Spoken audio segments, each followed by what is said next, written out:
Hello guys, welcome to this video. In this video, we'll be implementing one project called Auto Code Analyzer.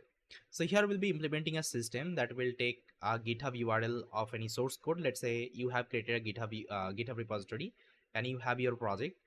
So you can give that URL and this system will try to analyze your source code.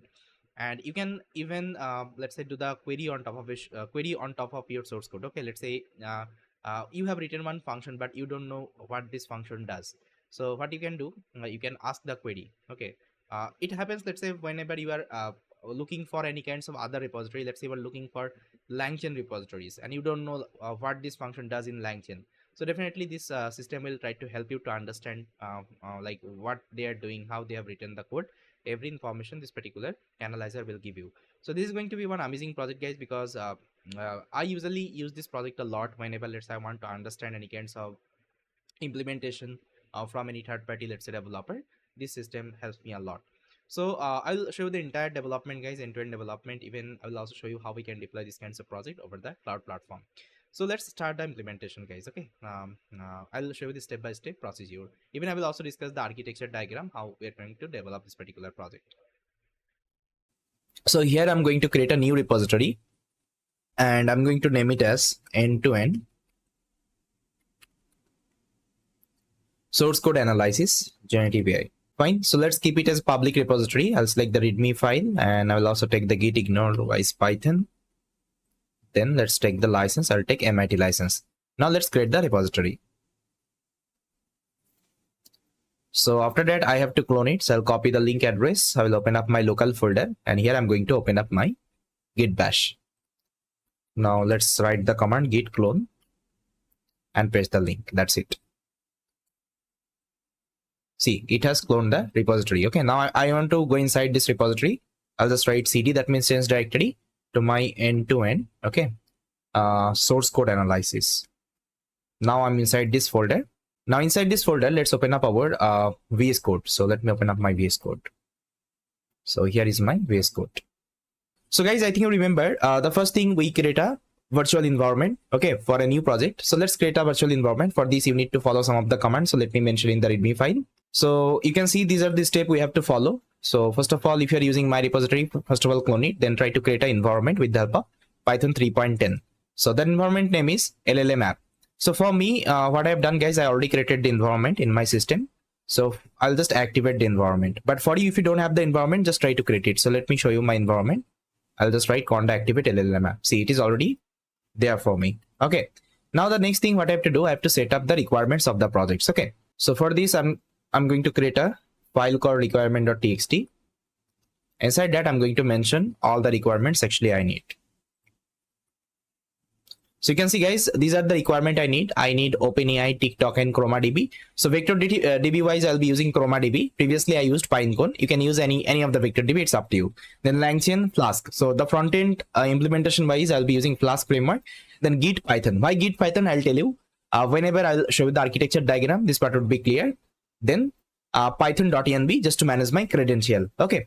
And I'll be using OpenAI large language model. You can also use Gemini. You can also use open source large language model. But I told you, if you're using open source large language model, you should have good configuration machine. Okay, otherwise you won't be able to execute. And that part we'll be learning in the LLM ops, right?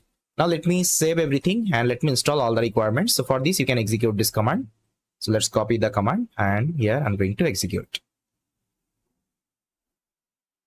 See, for me, I already installed all the package. That's why it's telling requirement satisfied. But for you, it will take some time.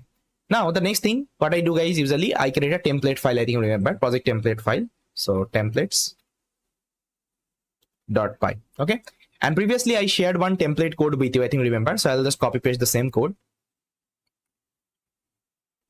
So if you missed out my previous implementation guys, please try to check the end-to-end medical chatbot implementation. So there I already explained this code. Okay, this code, how we have written and all, everything I explain in detail. Okay, see, I'm using the same code, same actually template code. Now what will happen, this code will automatically create the template for me. So I already created requirement file. I don't need it. I'll remove it as of now. Okay, now everything is fine. So now if I execute this template.py file, see, it will create my folder structure. So let's see. See, it has created the folder structure.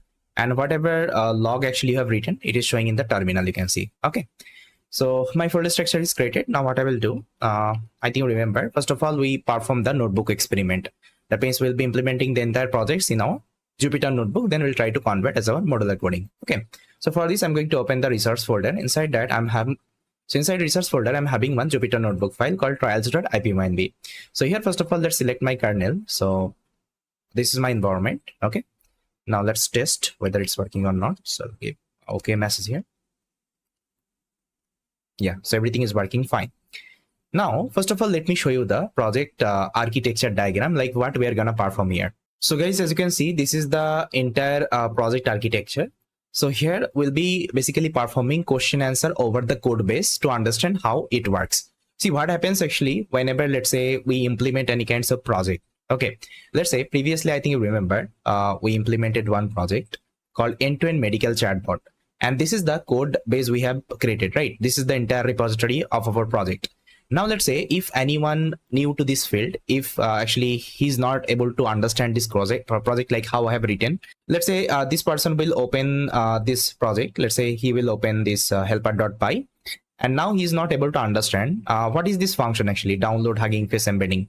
Or let's say, what is this function, load PDF file and all. Okay, let's say anything actually he's not able to understand about the project we have implemented. He's not able to understand the code we have created, right? So what actually this application can do, so if you give this GitHub repository link to our software, my software, what it will do, it will try to first of all extract all the code from the repository. Then it will create a knowledge base. Okay. And with the help of large language model, it will try to understand what you have written. Let's see, now if you're asking any kinds of question, let's say what is src? Inside src, let's say you are having helper.py. Now, let's say you are asking, let's say what is text split function, what it does. So this model will try to read this code and it will able to give the like answer. This function does this thing. And that is how actually it is working. Okay. That means it will give you the entire explanation of the code you have created. Okay. So this is called actually source code analysis. Okay. Now I think you got it. What is the project actually we are implementing? So project name is source code analysis. So basically here we'll be performing question answer operation over the code base. Okay, to understand how this code works. Okay, and this is the entire diagram you can see, guys. Let's say you are having a source code. That means a complete GitHub repository. Okay, that means the complete, let's say, end-to-end implementation. So first of all, what you have to do, you have to first of all, let's say, extract all of the source code. Okay, then you will be creating actually chunk. Okay, different chunks. For this actually we'll be using something called context aware splitting. Okay, now I think you can see here we'll be using something called context aware splitting. So here is the context aware splitting, and how context aware splitting works. So let's say this is your entire source code, and I think you know inside Python programming we use functional programming, OP programming concept, right? So let's say you have created different function. I think I told you I had created different function. Let's say this is one function. Let's say this is one example. Def4, let's say this is the function. Inside that you are having some code. Now after doing this context aware splitting, what it will do, it will first of all extract all of the source code, then it will create different chunks. Let's say inside this function you are having let's say 200 line of code. Okay, 200 line of code. Now let's see if your chunk size, okay, chunk size, let's say you have given or let's say I can write 20,000 lines of code. Okay, now let's see your chunk size you have defined 500. Okay, 500. That means what it will happen? 500. Okay, 500. Let's say what? That means 500. These kinds of actually tokens would be considered as your one chunks. Now just try to consider how many chunks it will create. It will create different chunks. Obviously, let's say this is the first chunks. This is the second chunks. This is the third chunks. Let's say it has created 3 chunks. Okay, 3 chunks it has created. Now how your model will try to understand whether these chunks, the entire chunks, so it is related to this particular function. Let's say there would be so many functions. There would be let's say thousands of function, but how your model will understand these 3 chunks I got, this chunks is related this function, def2 function. So what context aware splitting will do, it will automatically tag. So see, it is automatically tagging. So this is the chunks of def2 function. Okay, let's say you are having another function, let's say def test. Okay, this is the function. Inside that you have subcode. First of all, it will perform this splitting, that means chunking operation. You will get different chunk. Okay, then it will also perform the tagging operation. Let's say this is the tag of test function. That means your model will try to automatically understand now.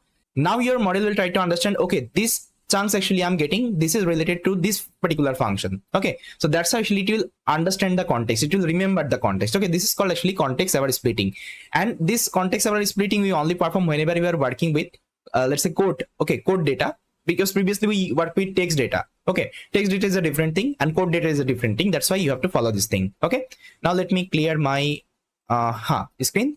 Now see what will happen. You have to create a vector store, yes or no.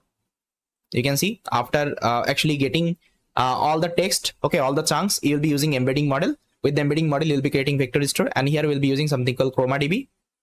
Okay, ChromaDB will be using. Okay, then this would be your knowledge base. Okay, and you'll be connecting your large language model. After that, whatever question actually user will ask, okay, let's say this is the user. Whatever question user will ask, it will take this actually relevant answer as well as the question. It will try to understand. Based on that, actually it will give you the actual response. Okay, so this is the entire application we'll be creating. And again, you can see here we are implementing something called one RAG application, retrieval augmented generation. Okay, because here we are feeding our custom data wise we are using code data. Okay, our let's say source code we are using here. So I hope now it is clear. Now let's start the implementation, guys. So first of all, let's implement everything in our Jupyter notebook. Then we'll try to convert everything as our modular coding. Now let me clear my screen. Okay, so first of all, let's import all of the library I need. So here you can see I have imported all of the library actually I need in this implementation. Now the first library I'm importing called from Git import repo. So I think you remember we installed one package called Git Python. Okay, so what is Git Python? Git Python is nothing but this is the package like Git GitHub. Okay, this is the GitHub actually package inside Python. That means with the help of this package, you can clone any kinds of repository from the GitHub. Let's say the way actually cloned. I think remember we open up our terminal, we just written one command git clone, then we pasted that link, right? We pasted our repository link. I think remember. Okay, and it was able to clone this repository in my system. So now if I want to do with the help of Python programming, how we can do it? For this, we'll be using this package actually Git Python. Okay, so with the help of that, we'll be easily cloning any kinds of repository from our GitHub, because I told you now user will upload one URL.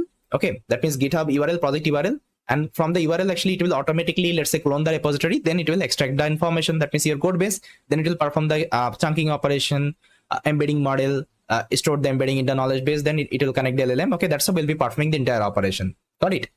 And here I'm also importing another package called language, because here we'll be using programming language. So I'm going to use Python programming. So with the help of language, actually I'll try to use Python programming language here. Then generic loader, language parser, recursive character text splitter. Okay, so these are the actually additional package I'm also importing, and I'll tell you whenever I will be using them. I'll tell you each and everything. Okay, why I'm using it and what is the use of it. Now you can see I'm importing OpenAI embedding, because I'm going to use OpenAI embedding model. Then ChromaDB vector database, I already told you. Then we'll be creating our chain. Okay, the complete chain, and here we'll be using actually memory, conversation summary memory, because I think you remember in our LangChain series actually we learned how to create the memory. Okay, like it will remember your previous context. So with the help of this conversation summary memory, we can also create a memory buffer. Okay, so this thing actually we have imported so far. Now let me execute. Now see, it should work fine because we have installed everything. Now the next thing what I will do, guys, I'll just create a folder here. So mkdir. So this is the command to create a folder. I'll name it as test repo. Okay, test repo. Now see, if I show you my project working directory right now, so pwd project working directory, I'm inside resource folder. So inside resource folder, it will create a folder called, okay, mkdir is not recognized. Okay, so it should be mk. Okay, not mac. Now it should work. See, now in the test folder, it has created one folder called test repo. Inside test repo, I'm going to clone the repository. And to clone the repository, guys, you can use this code snippet. So here I'm using this one actually. I think remember a repo. So the repo actually I have imported from Git. So inside that, you have one function called clone from. Now you have to mention the URL, like which repository you want to clone. Let's say I want to clone this medical chatbot repository. I've given the entire link. So this is the link I have given. Just copy the link and try to mention. Here you can give any kinds of URL, any kinds of GitHub URL you can mention here. That repository would be cloned. Then after that, you have to define the path. In which path you want to clone? I want to clone inside this particular path. Okay, this folder. Now see, if I execute, it will automatically clone this repository inside the test repo folder. Let me show you. Execution done. Now inside resource test repo, see, it has cloned all the source code. See, all the source code you can see it has already cloned. Okay, amazing. Now the next thing will be loading all the codes. Okay, all the, let's say, codes, all the data from this repository itself. Okay, all the Python file will be loading. That means we'll be extracting all the source code. For this, I'm going to use this code snippet. So here is the code snippet, guys. So here I'm using generic loader from file system. So I think remember we imported this generic loader from LangChain. Okay, generic. Now here I'm giving the repo path, that means where my repo is present. Then I'm giving the globe, that means it will open, that means it will extract all the Python file, okay, .py file. Then parser, you have to mention the language. So here it is the Python language, okay, that's why you have to give the Python language. And parser threshold, you just keep it this particular number 500, okay, this is the default number, you can keep it. Now it will give me the loader object, okay. Now from the loader object, I will load the documents. Now see, it will give me the entire documents right now. If I show you, see, all the content is as extracted, okay. Now if you want to see them, now how many documents you got, you can check the length of documents. You'll see that 7 documents actually I got. Now if you want to see any kinds of specific, let's say, documents, you can print it. Now you can see this is the entire source code. You can see it as extracted, okay, from my repository itself. Now the next thing, guys, will be performing this context aware splitting. Okay, context aware splitting, I already told you, we'll be creating the chunks, and this particular chunks will tag with the function name. For this, we'll be using this this particular code snippet. Let me show you. This is the code snippet, guys. Recursive character test splitter you can use, and inside that you only need to mention one parameter called language is equal to language.python. So it will automatically perform the context aware splitting. That means it will tag the chunks with respect to the function. Got it? And chunk size and chunks overlap I have given. Now let me execute. Now I will apply on top of my entire documents. Okay, document splitter, split documents. I'm passing my documents. Now it will give you the entire chunks. So let me show you. So this is the chunks I got. If you want to see the length, you can also see the length. Okay, see, this is the length of my chunks. Got it? Then next thing what I have to do, guys, I have to actually use the embedding model. Okay. To convert all my source code to the embedding representation, and I will be storing to my knowledge base, that means ChromaDB. For this, I will be using OpenAI embedding model, I think, remember. So let's set our OpenAI environment API key here. So this is my OpenAI API key. So I already created and I already set here. Now let me save. I'll go back to my notebook. Now, first of all, let's load this API key with the help of .env package. So here you can see I'm loading it. Then I will set this API key as an environment variable. Then I'm going to initialize my embedding model. Okay, OpenAI embedding model. That's it. Now let's initialize my ChromaDB. So I think you remember we imported already Chroma from LangChain here. So Chroma we already imported. You can see vector store Chroma we imported. Now inside ChromaDB, we are passing our text. That means the chunks actually I created, and the embedding model as well as the parses directory. That means it will create a directory. That means database. Okay, so instead of data, you can give database. Okay, DB. Okay, DB. So it will create a database, like local database. Inside that, it will save all of your embeddings. And ChromaDB session I have already taken in the YouTube channel. You can check it out how ChromaDB works. Okay. Now let me create the vector store. Now see, DB has created. Okay, inside resource, and it is converting all the code to the embedding representation. And it is saving inside DB. Now see, it has created the local database. Okay, see. Okay. Now what I'll do, I'll just make it as, now to activate this vector DB, you have to execute this line, vector db.persist. Okay. Now I'll be initializing my large language model. So here you can use any kinds of large language model. You can also use GPT-4. I'll be using the default model like GPT 3.5 Turbo. So let's initialize my LLM. Then I'll be creating the memory. That means that history memory, conversation summary memory. You can see I'm importing this library. And inside that, I'm passing my large language model. Then memory key is equal to chat history. That means it will remember my previous context. Okay. Then return message is equal to true. So this is going to be my memory object right now. Then I'll be creating my final chain. So for this, you'll be using a conversation retrieval chain. Okay. Now inside that, give the LLM retriever vector database. Okay. And as retriever, so search type, I'm giving MMR keyword. It will give me 8 relevant answer. And here I've given the memory. Okay. Now this is going to be my key object right now. Now let's ask one question. So I'll prepare one question here. Question is equal to, let's say, I'll go to the test repo. Inside that, I'm having src folder. Inside help part, I'm having one function. Let's say download Hugging Face embedding. I'll copy this function name, and here I will ask what is download Hugging Face embedding function. Okay, let's see whether my model is able to explain or not. So this is my question. So this question I'm going to pass inside my keyword, that means my chain. Okay, and it will give me results, and I'm going to only extract the answer, okay, from the result itself. Now let's see. So guys, you can see I got the answer. The download Hugging Face embedding function downloads the embedding from the Hugging Face model. So this is the model actually. Okay, now see if I open it up. See, it is correctly identified this model actually we are trying to download, and which returns embedding of 304 dimensions. These embeddings are used for the processing and analyze text data into context of the application. That means correct information. Okay, amazingly, it has explained this function. Now you can give any other question. So what I will do, I'll copy this question and let's ask about this function right now. Let's say I'll ask about load PDF file. Okay, this function right now. Let's see what it will give me. So I'll copy the same code. And here I can mention, I think. Now let's see. So ignore this line. Okay, this line is not required. So this is your actual response. The load PDF function loads the PDF file from a specified directory using directory loader class, which is a filter of PDF files. And then it extracts the documents and return the items. Amazing, guys. So that's how you can perform the keyway operation with your code base right now. If you don't understand any kinds of code, if you don't understand any kinds of function, just try to, give it here and try to ask it. So it will give you the entire explanation of your code base. Okay, this is called actually source code analysis. And this is one of the amazing project, guys. Amazing project. Got it?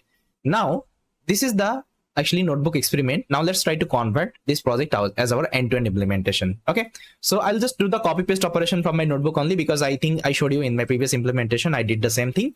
So now what I will do, guys, I'll open up my src folder inside helper. So whatever, let's say, code I have written, okay, then let's say individually I was loading the I was cloning the GitHub, I was extracting the data, I was performing the embedding model operation. Okay, so everything I'll just write as a function inside helper.py. Okay, so now let's do it. This is how actually I implemented, guys. So I'm importing all of the necessary library. Then first of all, I created one function called repo ingestion. It will take the repo URL and it will do the ingestion operation. That means clone operation. The same thing we are doing in our notebook only. Got it? Then second function I have written called load repo. The same code, guys. That loader, generic loader I'm using here. See, it will take the repo path and it will load the, let's say, code, and it will give you the documents after extracting. Then the third function I've written called text splitter. That means it will perform the context aware splitting. Okay, the same thing. Then it will give you the embedding model. Okay, it will first of all get the embedding model from the OpenAI. It will return you. So instead of actually writing the scripting, I've just written as a function. That's it. Now the next thing what I will do, I'll add everything inside my endpoint, which is nothing but my app.py, because app.py user will execute and they will get one user interface, and from there actually they will upload, let's say they will give the URL, they will do the keyway operation. Okay, so for this actually I already told you we'll be using Flask, and for the Flask actually you need one template and a static file, I think you remember. So let me show you. I already prepared one HTML and CSS code for you. So guys, as you can see, this is the template file, and inside that I'm having one index.html, and this is the HTML code. And again, I refer the internet bootstrap website to implement this actually HTML and CSS code. If you're not aware about, it's completely fine. You can use my template as it is. Okay. Now inside the static folder, I'm having the CSS. That means CSS code. Okay. That means style of our web interface and all. And to execute this style.css, I am using some JavaScript actually code. You can see this is the JavaScript code. Again, I got it from the bootstrap website. Now see how your application will look like. I'll tell you. Before that, let me write this app.py code. So inside app.py, I'm going to import all of the library I need. So you can see I'm imported all of the library like ChromaDB, load embeddings, okay, from the src helper, because I need the embedding model, right? Then repo ingestion, I'm also importing from the src. Then my chat OpenAI, okay, function, then conversation summary, okay, conversation retrieval chain. So everything you can see in the notebook, I'm importing all of them here. Now, first of all, what I have to do, I have to initialize my Flask, and I will set the OpenAI environment key as my environment variable here. That's it. Okay, see. Now, first of all, I will load my embeddings, okay, from my vector database. You can see I'm loading the embedding from my vector database. So for this, before that, what I have to do, I have to first of all generate the vector embedding. Let's say if user has given the URL, so it will generate the embedding, right? It will create the embeddings and it will say inside my vector database, yes or no. So for this, I'm going to create another file called store underscore index.py. So previously in the medical chatbot implementation, I written the same file, I think, remember. Inside that, I was doing the actually embedding storing operation. See, so you can see repo ingestion, load URL. So I'm importing everything. I'm setting my OpenAI API key. Then load repo. That means, see, user will give the URL. So this URL actually repo ingestion will load, and it will load the, let's say, documents. It will perform the text splitter embedding.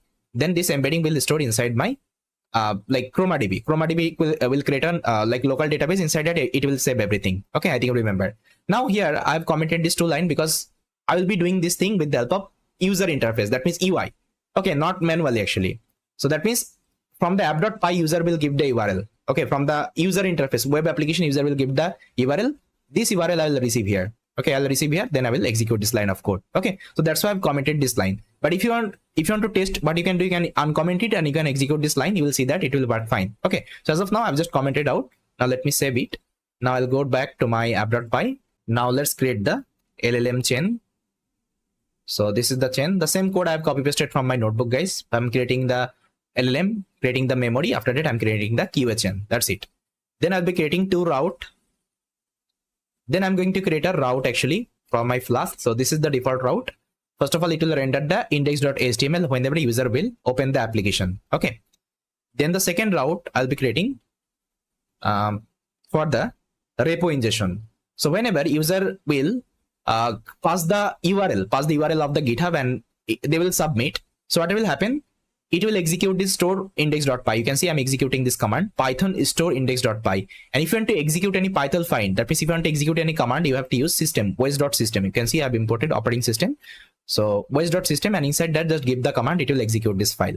That means what will happen? Whatever URL user will give. Okay. So first of all, it will perform the repo ingestion. I think you remember we created the repo ingestion function. Repo would be ingested in the repo folder. And if I go it back, now see. Now it will execute this store index.py file. That means this file. Now this code will be executed. That means it will load the repo, extract the documents, create the chunks, load the embedding model, then store all the embeddings to the knowledge base. That means inside my ChromaDB vector database. Okay. Now I think you got it. Now see, this is my second route. Now I'll be creating another last route. This is for the chat operation. That means after ingesting the data, creating the knowledge base, it will perform the chat operation. User will give the message. Okay. And if message is equal to clear, it will remove your let's say entire repository. That let's say you want to clone another repository, so your previous repository should be deleted. Okay, otherwise what will happen? It will take all I mean space. Okay, in my system. That's why I'm removing it. I'm doing the you can say rm.rf operation. That means it will remove it. So this is a Linux command. That's why I'm executing inside was.system. Okay, then after that, whatever input user is giving, I'm getting the results. I'm rendering the answer. Okay, that's it. Now let's open up my application and let me show you. Now I think this part would be clear. So I'll open up my terminal. Now let's execute my app.py. So app.py will open. It's running now. Let's go back. Now just search for localhost port number 8080. Now see, this is the interface of your application. Okay. Now here you have to give the URL. So let's say I will give this URL. I'll just give it here. Now see, I'll just send it. Now see, in the backend, what will happen? It will ingest. That means it will clone this repository first of all. After that, it will create the embeddings and it will save this embedding in the vector database. Now see, internally everything is executing. If you go here, now see, repo, it is cloning as well as DB would be also created. Now let's wait and let's try to see. So guys, as you can see, my execution is done. So if execution is done, you will see this message actually, response. Okay, response. So now if I open it up, now see, my repo has ingested and also my DB object is created. That means my embeddings has already stored here. Now I can perform the QA operation. For this, I'll be using this template right now. And this is the same actually chatbot template I'm using from my medical chatbot. Okay. Now here you can give any kinds of question. Let's say I'll give what is. I'll ask the same question again. So I'll open the repo src helper. Let's say we'll ask this one, download Hugging Face. Like what is this function and all about? Function. Let's see. See, this is the answer I got. The download Hugging Face embedding function responsible for downloading the embedding model from the Hugging Face called sentence this model and specify return the 384 dimensional vector. Great. Now I'll ask another question. What is this function? Let's say text split.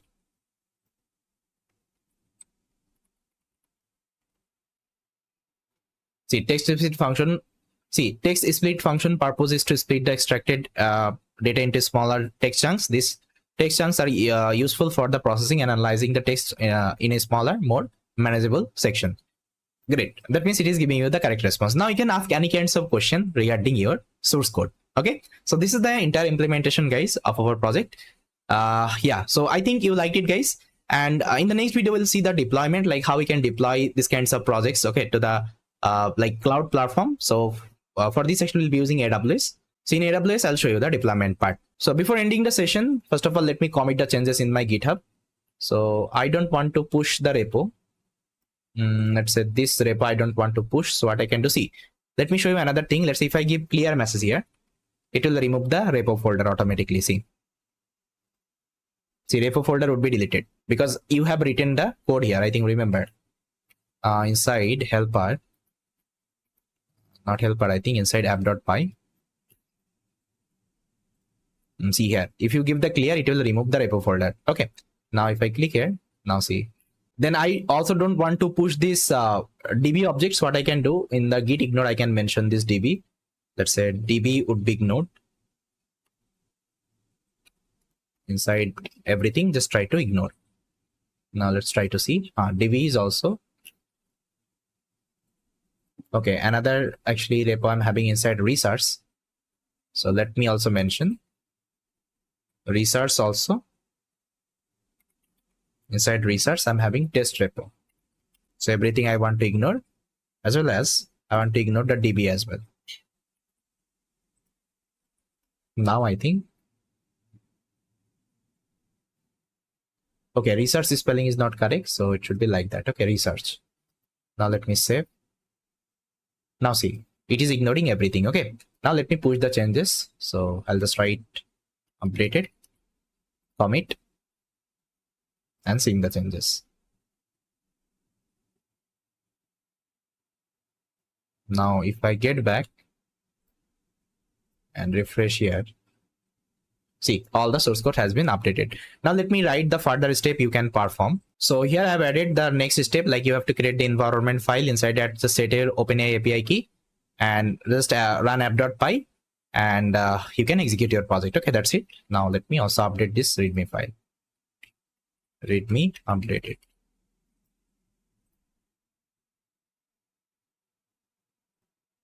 Now let's refresh here. Now see, everything is mentioned. Okay, all of the command I have shared with you. Now we'll try to see the deployment part, like how we can deploy these kinds of projects on the cloud platform. If you want to learn any other cloud deployment, it is also fine. See, the process will remain same, only the cloud functionality would be different.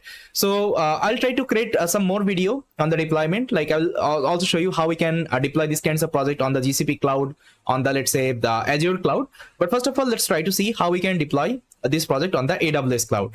And see, this is not going to be a simple deployment. So here we'll be doing continuous integration and continuous delivery or deployment. That means CI/CD. So I think you have heard of this particular term called CI/CD, right? So we'll be learning how we can deploy this project as a CI/CD. I think you already know how to deploy any machine learning project, deep learning project as CI/CD, but we haven't seen how we can deploy any kinds of generative AI based project as a CI/CD, right? So that's why make sure you are watching this video till the end. So here I'm going to show you each and every step you have to follow. And trust me, if you follow this step, guys, you can use this step to deploy any kinds of, let's say, generative AI based project. Okay, and this is going to be production grade deployment. Okay, so here I'm going to use different kinds of service from the AWS. Even I'll be also using Docker. That means first of all, we'll be Dockerizing the entire source code. Then we'll be deploying this application on the cloud platform. Okay, so make sure you are watching this video till the end.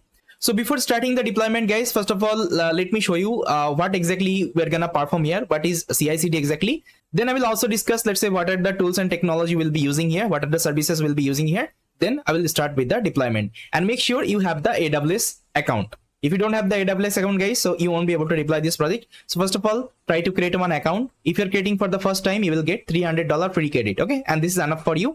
So try to create an account, guys. Then you can start with the deployment with me. So let's open up our Blackboard and try to see the architecture overview. So guys, as I already told you, here we'll be doing something called CI/CD deployment, right? And I already told you what is CI/CD full form. It's continuous integration, continuous delivery, or deployment, right? So inside continuous integration, continuous delivery, what happens? Let's say you are the developer. Okay, let's say you are the developer. So what is your task? Your task is to develop a project in the development, let's say, environment. So development environment means like your local system. Let's say you are using your laptop or computer, let's say local computer. Okay, local computer. Fine. Then what we are doing, I think you remember, we are committing this code to the GitHub, right? We are doing the code management. I think you remember. That means whenever I was adding some new feature, I was pushing this code to the GitHub.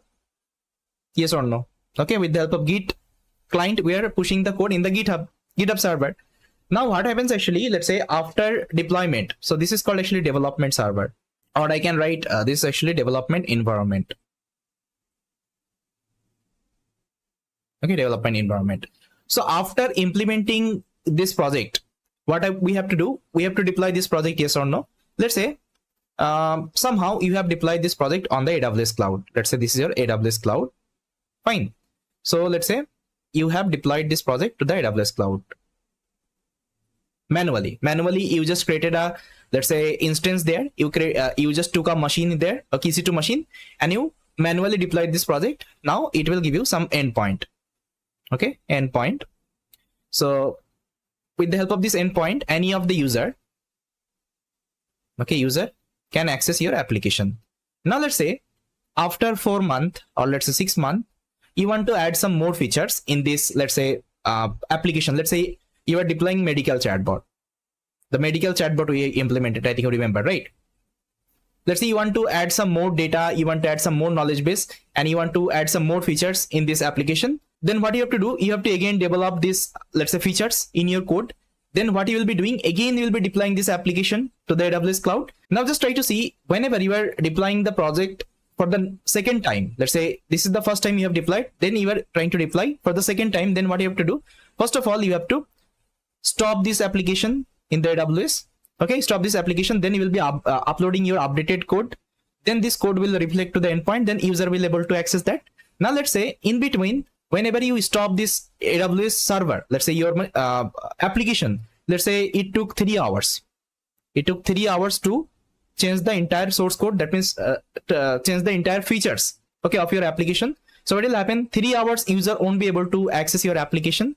So they will come your website and they will see server error. Okay, server error actually they will get. So if user is getting this kinds of experience, so definitely it would be a negative, let's say, effect, okay, on your application. So next time actually they are not going to use your application, yes or no? Let's say if ChatGPT is down for the let's say 3 hours, definitely people will move to the Google Bard or any other, let's say, software, whatever actually we are having. Okay, so now see, ChatGPT is also updating their, let's say, application day by day. But did you ever observe this server is down? No, you are not seeing this server is down, but still they're able to make the changes in their application. How? Because they are following something called CI/CD approach, continuous integration, continuous delivery. That means this application is keep on running, but in the backend they're pushing their source code, they're pushing their, let's say, new features, and this feature is automatically getting updated. Okay, so this is called actually CI/CD. That means you are not going to deploy this application manually. Instead of that, what you have to do, you have to follow the CI/CD. That means what will happen? Let's say you have changed something in your code, you will push the code to the GitHub. Okay, GitHub will automatically let's say deploy your code to the AWS cloud. It will automatically push your code to the AWS cloud, and your endpoint would be automatically updated. Okay, automatically updated, so that if user is using your application, okay, they won't be feeling any kinds of, let's say, server down issue. Okay, server down issue actually they won't be feeling.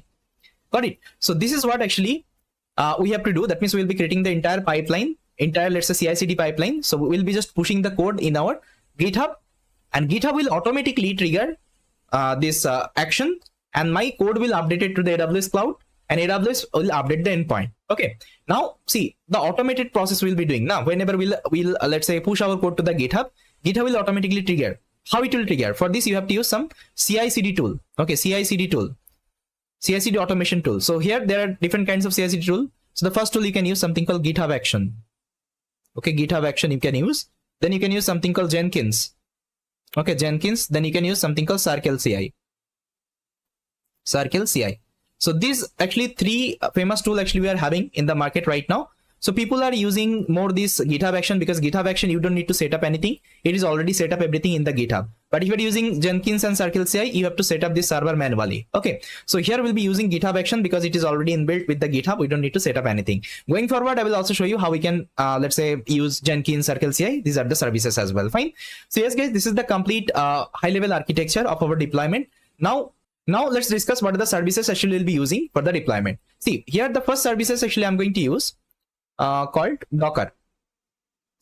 So I think you already know Docker. So Docker is a containerization service. So with the help of that, you can containerize your code. That means, let's say you are having a source code, you can perform the containerization. That means it will create a Docker image for you. Okay. So this image you can, let's say, keep anywhere. Let's say you can keep in the Docker Hub. You can keep, let's say, in the ECR, that means Elastic Container Registry. From there, you can pull the image and you can execute this image. Okay.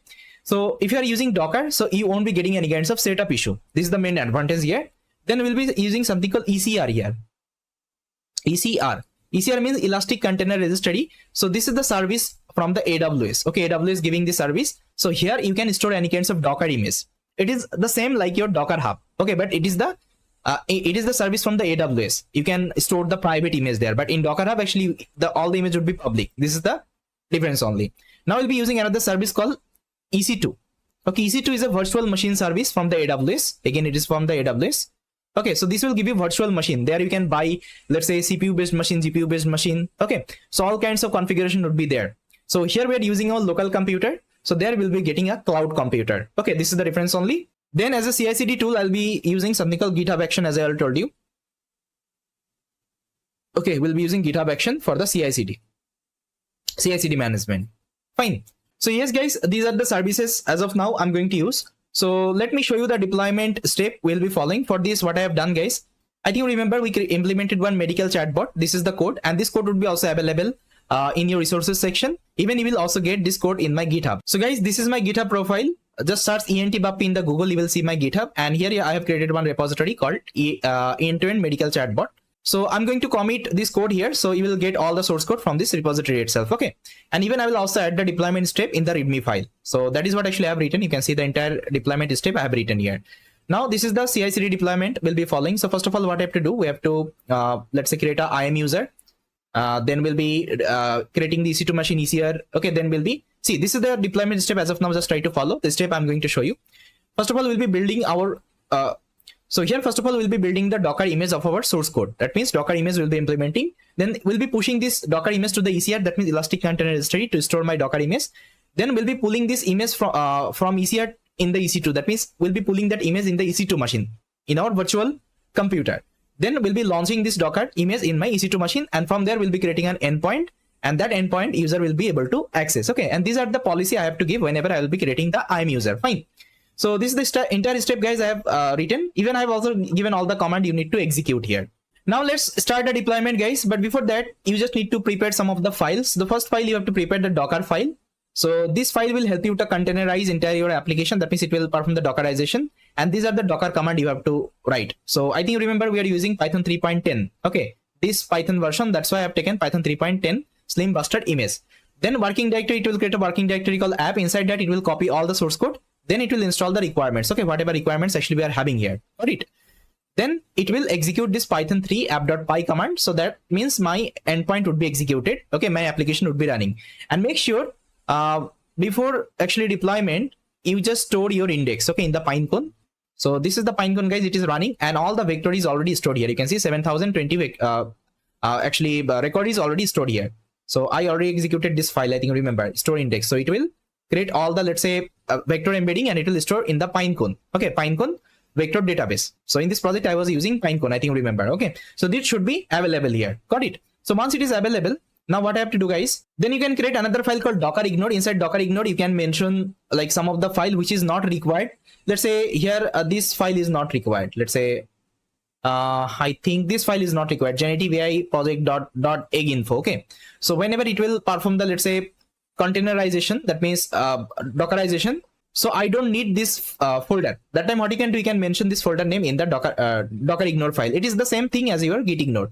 So it is already mentioned inside my Git ignore. That's why I haven't mentioned inside my Docker ignore. Docker ignore is completely empty. As of now, I need all the file. That's why I haven't keep anything here. Now let's see if you want to ignore any kinds of file which is not required. That time you can store these other file inside Docker ignore. Okay, that's the thing. Now the next things you have to create. you have to create one folder called .github. Okay, inside that you have to create one folder called workflows. Inside that you have to create one YAML file. You can give any name. Here I have given cic.yaml. Okay, now see, this is the complete YAML file. So this YAML file will help me to do the CI/CD deployment. Okay, that means here it will be using something called GitHub action. Okay, and GitHub action need this YAML file. So here all the command is already written. So first of all, you will see that it will perform continuous integration. Inside continuous integration, it will authenticate with my AWS account. Okay, then it will log in with my ECR. Then whatever, let's say Docker image actually will be building, you will push that image to the ECR. Okay, that means Elastic Container Registry. Then your continuous deployment will start. Again, it will authenticate with your AWS account. Then it will pull that, let's say, image from your ECR to EC2 machine. Then it will execute it here. And here all the environment variable I have set. You can see -e means this is the environment variable. See, AWS access key, AWS secret key. I'll tell you how to generate these are the key.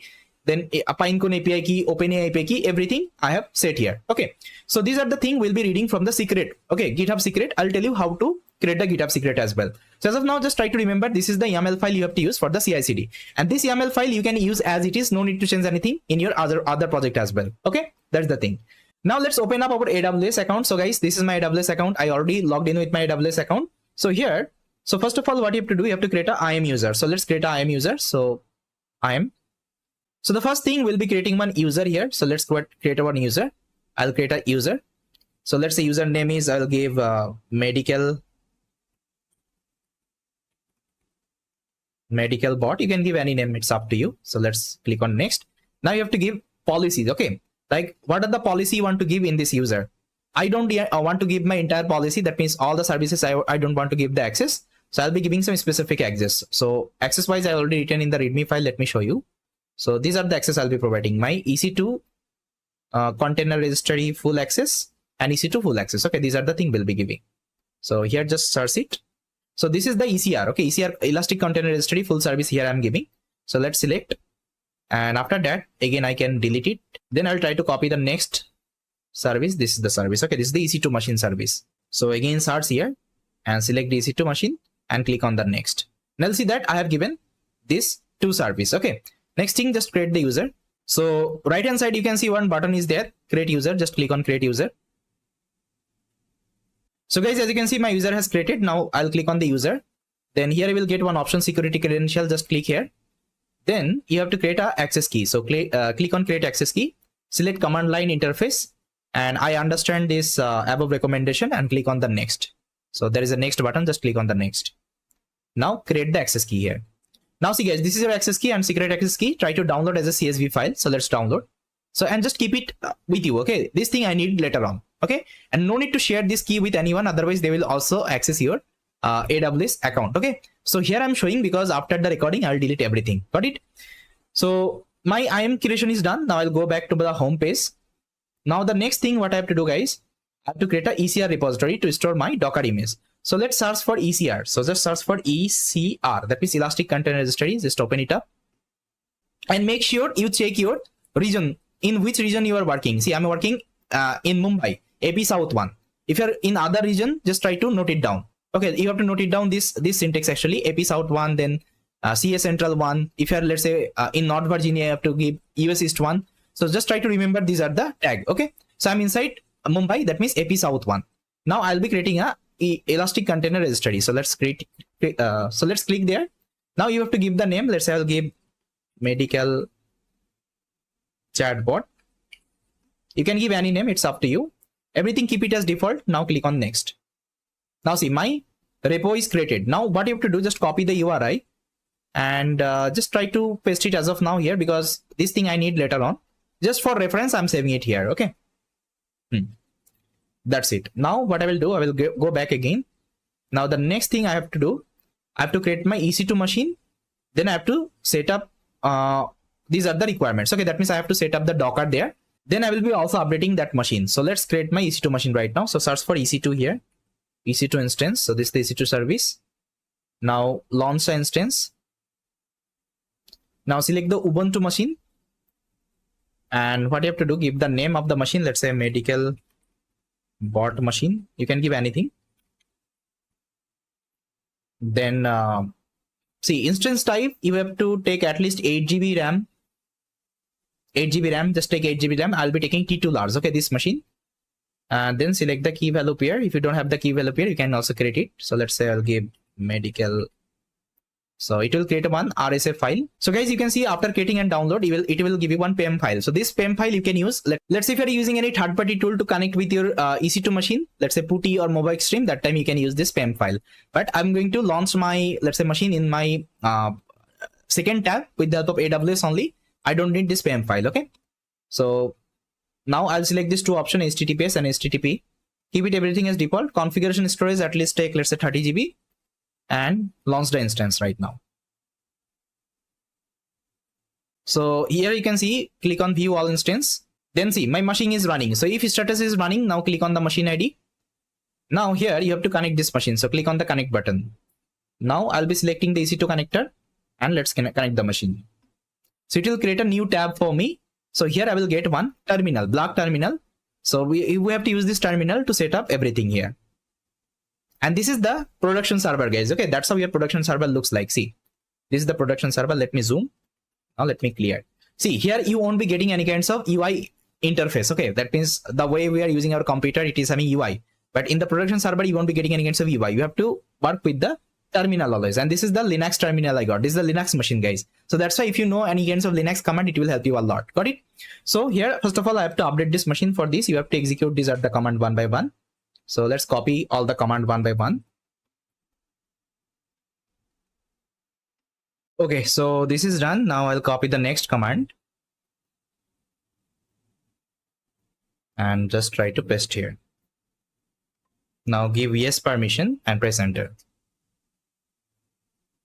Okay, so execution is completed. Now I have to set up the Docker in the EC2 machine. So this is the command you have to run. Copy the next one and execute.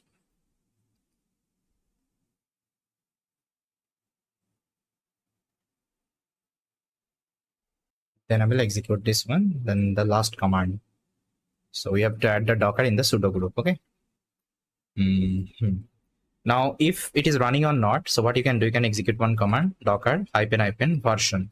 So if it is showing the version, that means Docker is installed successfully. Now, we have to set up our self-hosted runner, EC2 as our self-hosted runner. That means we have to connect our GitHub. Okay, you can see this is the GitHub. Now, this is our project GitHub. So this GitHub I have to connect with my AWS. That means whenever user will, whenever let's say developer will push the code in the GitHub, it will automatically get updated to the AWS, okay, AWS cloud. So for this, what I have to do, I have to go to my project. Make sure you committed your repository in your GitHub and go to the settings, okay. Go to the settings. Now here, left-hand side, you will see one option called action. Just click on the action, click on the runners. Now create a new self-hosted runner. Now select the Linux machine and you have to execute. These are the commands. So let's copy this command one by one and let me execute here. So it will automatically make the connection with your GitHub. Let me show you. Then the third command. Then fourth command.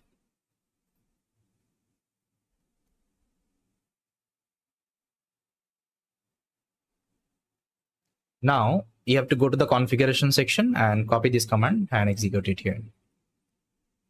Now see GitHub action, it will automatically connect. Now it will see it has connected to the GitHub. Now it is asking for enter the name of the runner group. I don't want to give anything, press enter. Now it is asking enter the name of the runner. So here you have to give self-hosted. Okay, self-hosted. This is the thing you have to give. If you're giving another thing, it won't be working. Okay, make sure you're giving self-hosted. Now let's press enter. Now keep it everything in default, just press enter again. Then again press enter. Now see, it is done. Now the last command we have to execute, this one. And you can ignore this one, it is not required. Now see, it would be connected with my GitHub. See, connected to the GitHub, listening for the jobs. Okay.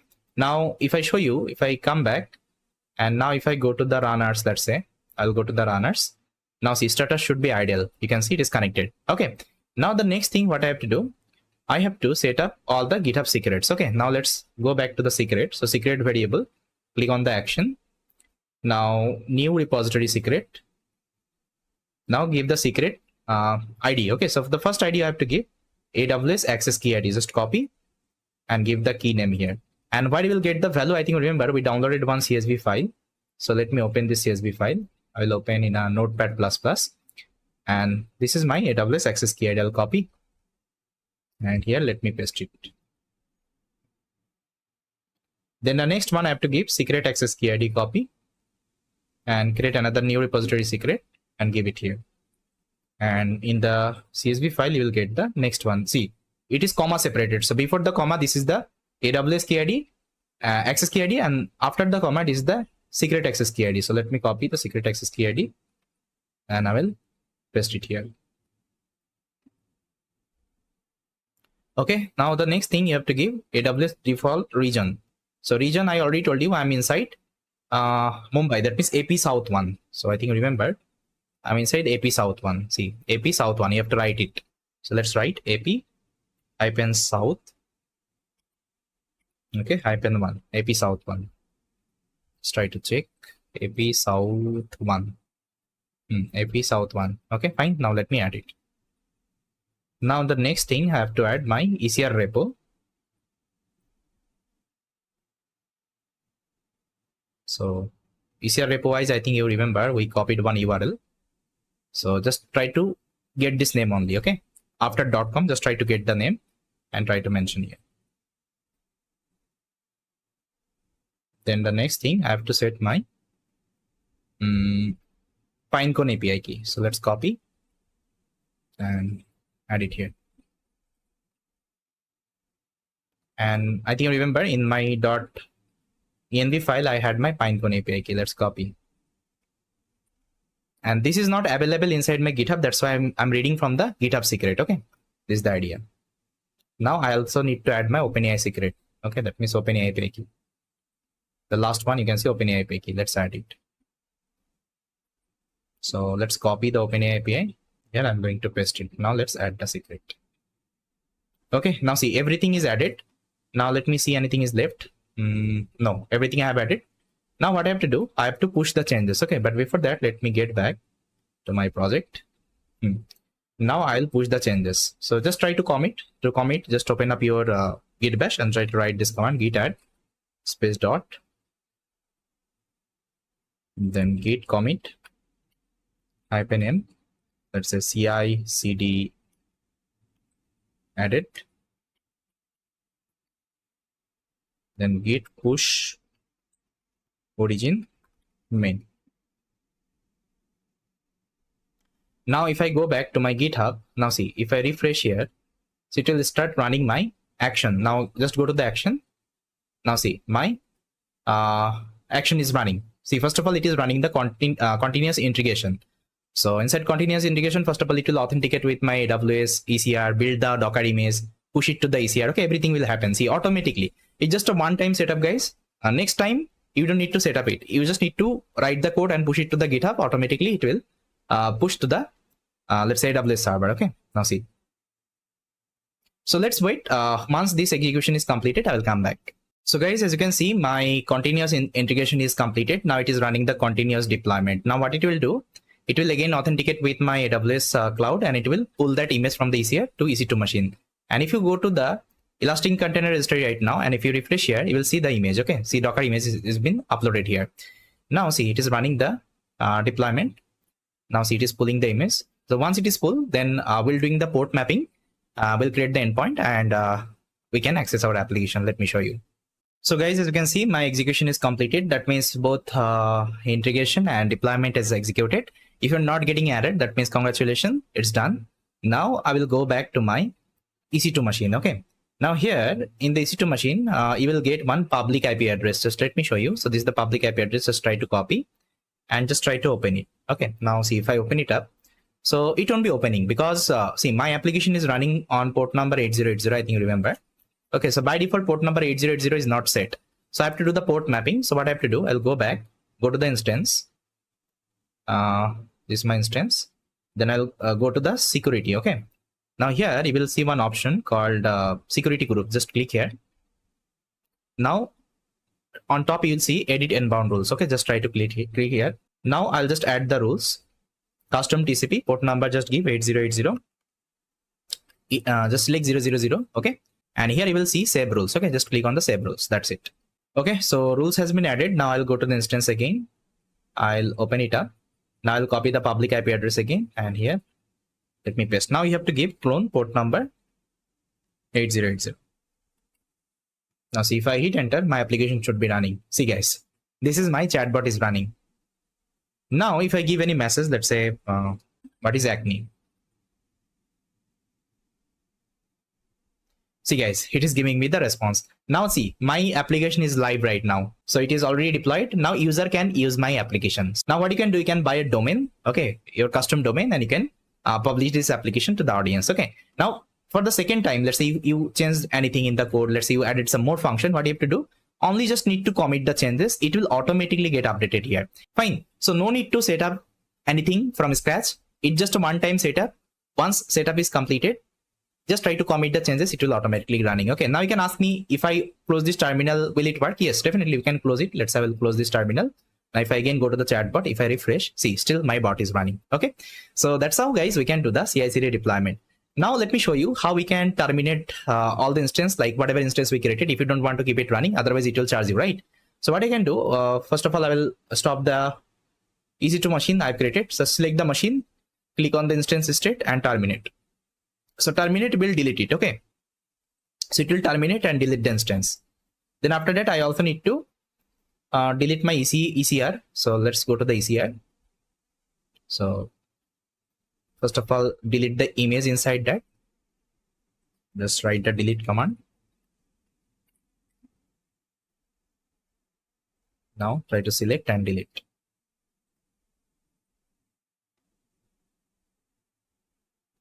Okay, then what I have to do, I have to delete the then I will also delete my I'm user. Okay, the I'm user I created. User, let's select and try to delete it. Medical chatbot I have to write here, so let me copy and let me delete it. See, everything is deleted. Now nothing will charge you. Okay, so guys, that's how we can perform the deployment, and this is the code. You can use this code as it is. Okay, the code actually have shared. So yes guys, this is all about and I hope you liked it. So thanks for watching guys. And what you need to do guys, the next project I showed you now, that this one, source code analysis, you can deploy this project with the same process. Okay, whatever project we have created so far, you can deploy with the same process. Thank you so much for watching this video, and I will see you next time.